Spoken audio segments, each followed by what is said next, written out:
നമസ്കാരം കൂട്ടരെ, രാജേഷ് കുമാറാണ്. തെറ്റ് ആരുടേത്? എൻ്റെയാണോ അതോ ഹോട്ടൽ ഉടമസ്ഥൻ്റെ ആണോ? തെറ്റ് ആരുടേത്? കൂട്ടരെ, ഞാനൊരു ഹോട്ടലിൽ പോകുന്ന സമയത്ത് ഞാൻ നോർമലി രണ്ടിടിയപ്പം ഒരു മുട്ടക്കറി വാങ്ങിച്ച് ഇങ്ങനെ കഴിച്ചുകൊണ്ടിരിക്കുകയാണ്. അത് എന്തുകൊണ്ട് ഞാൻ മുട്ടക്കറി വാങ്ങിച്ചതെന്ന് വെച്ചാൽ, ഈ ഹോട്ടലിൽ ചമ്മന്തിയും സാമ്പാറും ഇല്ല.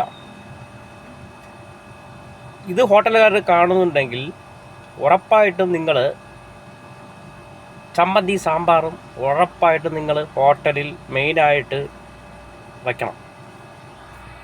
വളരെ ഇതാണ്. അതായത് ഇവർക്ക് ഈ മുട്ടക്കറിയും കടലക്കറിയും ചിക്കൻ കറിയും ബീഫ് കറിയൊക്കെ ചിലവാകാൻ വേണ്ടി നമ്മളിപ്പോൾ സാധാരണ ഒരു മനുഷ്യൻ 2 ദോശ അല്ലെങ്കിൽ 3 ദോശ വാങ്ങിച്ചിട്ട് ചമ്മന്തി അല്ലെങ്കിൽ സാമ്പാറാണ് നമ്മൾ സാധാരണ ചോദിക്കാറ്.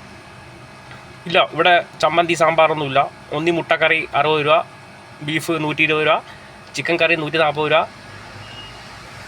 അപ്പോൾ പ്രശ്നമാണ്. ശരി, ഞാൻ മുട്ടക്കറിയായിട്ടാണ് കഴിച്ചത്. അതൊക്കെ അങ്ങനെ എനിക്ക് ഭയങ്കര ദേഷ്യമായി.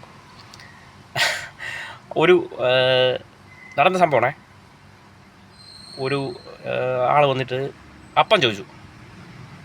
അപ്പം ഈ കടക്കാരൻ ഓണറാണേ.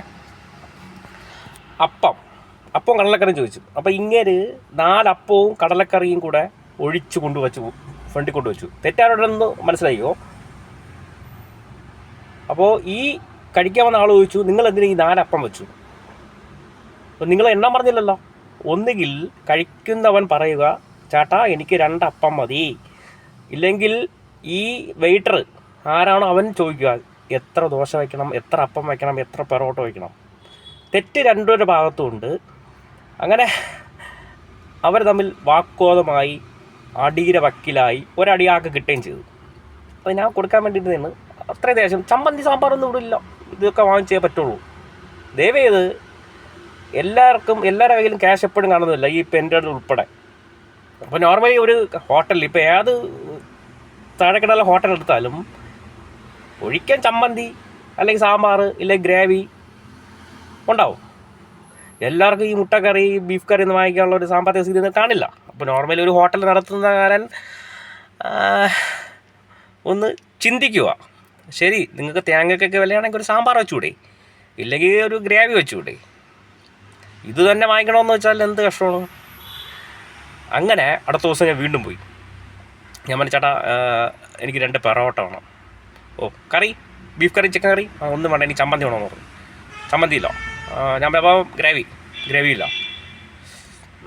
അപ്പോൾ എന്ത് ചെയ്യും? നമ്മൾ കുറച്ച് പഞ്ചാര കേട്ടോ. ഭാഗ്യം പഞ്ചാര തന്ന് ഒരു സ്ട്രോങ് ചായ വാങ്ങിച്ചിട്ട് വാശി ഞാൻ പെറോട്ടയിൽ ചായ ഒഴിച്ച് പഞ്ചാര കുഴച്ചടച്ച് ഇറങ്ങി. 30 രൂപ. അവൾക്ക് വാശിയായിപ്പോയി. അവൾക്കെന്തോ ദേഷ്യം, ഞാനെന്തോ തെറ്റ് ചെയ്തു വരുന്ന ആളുടെ പെരുമാറ്റം. ദയവ് ചെയ്ത് ഹോട്ടലുകാർ കാണണമെങ്കിൽ നിങ്ങൾ അറ്റ്ലീസ്റ്റ് സാമ്പാർ അല്ലെങ്കിൽ ഗ്രേവി നിങ്ങൾ മസ്റ്റായിട്ട് അത് കൊടുത്തിരിക്കണം. ഏത് ലക്ഷറി ഹോട്ടലിൽ പോയാലും ഒഴിക്കാൻ ചമ്മന്തി അല്ലെങ്കിൽ സാമ്പാർ കിട്ടും. ഈ ഹോട്ടലിൻ്റെ പേരൊന്ന് ചോദിക്കരുത്. അത് ഈ വീഡിയോ ഞാൻ അയച്ചു കൊടുക്കുന്നുണ്ട്. ആളെ പേഴ്സണൽ വിളിച്ച് ഞാൻ സംസാരിച്ചിട്ടുണ്ട്. ഓക്കെ, അതാണ് മനുഷ്യൻ്റെ ഒരു രീതി എന്ന് വെച്ചാൽ. ബിസിനസ് ചെയ്തോ, നിങ്ങൾ നല്ല ആഹാരം കൊടുത്തു കഴിഞ്ഞാൽ നിങ്ങൾക്കൊരു മാർക്കറ്റിങ്ങിൻ്റെ ആവശ്യമില്ല. നിങ്ങളെ തേടി ആൾക്കാർ വരും. ഇപ്പോൾ ഇവിടെ എത്രയോ കൊച്ചു ഹോട്ടലുണ്ട്. അവരൊക്കെ ഏതൊക്കെ ജില്ലയിലുള്ള ആൾക്കാരാണ് വന്ന് കഴിച്ചിട്ട് പോണത്. നല്ല ആഹാരം കൊടുക്കുക, നല്ല പൈസ വാങ്ങിച്ചോ, കുഴപ്പമില്ല, നല്ല ഫുഡ് കൊടുക്കുക. ഓക്കെ കൂട്ടരെ, എത്രയേ ഉള്ളൂ. നല്ലത് മാത്രം ചെയ്യുക, നല്ല പ്രവൃത്തി ചെയ്യുക, നല്ല ചിന്തയോടെ ജീവിച്ചു കഴിഞ്ഞാൽ ജീവിതത്തിൽ മാറ്റങ്ങൾ ഉണ്ടാവും 100%. Thank you. ഈ വീഡിയോ ഫസ്റ്റ് കാണുന്നവരാണെങ്കിൽ യൂട്യൂബിൽ കാണണമെങ്കിൽ സബ്സ്ക്രൈബ് ചെയ്യണം. ഇൻസ്റ്റയിലോ ഫേസ്ബുക്കിലോ കാണണമെങ്കിൽ ഒന്ന് ഫോളോ ചെയ്തിട്ട് പോണേ. നഷ്ടപ്പെടാനൊന്നുമില്ല, ഒരു വിരസ്പർശം മാത്രമേ ഉള്ളൂ. പിന്നെ ഞാൻ കാർ സംബന്ധമായ ഒരുപാട് യൂസ്ഫുൾ വീഡിയോസാണ് കൂടുതലും ഞാൻ ഷെയർ ചെയ്യുന്നത്. വാഹനം ഏത് കൊള്ളാം, ഇൻഷുറൻസ്, ആക്സിഡൻറ്റ് സെക്ഷൻ, സർവീസ്, അങ്ങനെ ഒരുപാട് കാര്യങ്ങൾ യൂസ്ഫുൾ വീഡിയോ ഇടുന്നുണ്ട്. അതിൻ്റെ കൂട്ടത്തിലാണ് ഇങ്ങനത്തെ നമുക്ക് പ്രതികരിക്കണമല്ലോ, അതിനുവേണ്ടി മാത്രമാണ്. Okay, thank you.